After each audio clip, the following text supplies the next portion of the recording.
जो श्रोता नमन करता हूँ, दंडवत करता हूँ, प्रणाम करता हूँ। तो मैं फेवरेट अपने थोड़ी गीत जो हम तक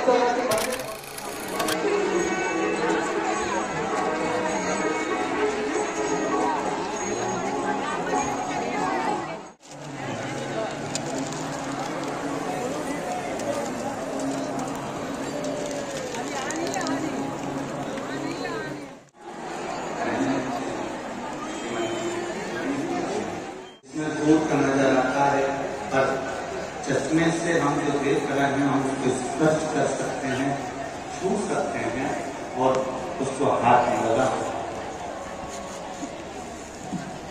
दूरबीन और चश्मे में दोनों में अंतर है। दूरबीन का दूर का पास नजर आता है पर छू नहीं सकते।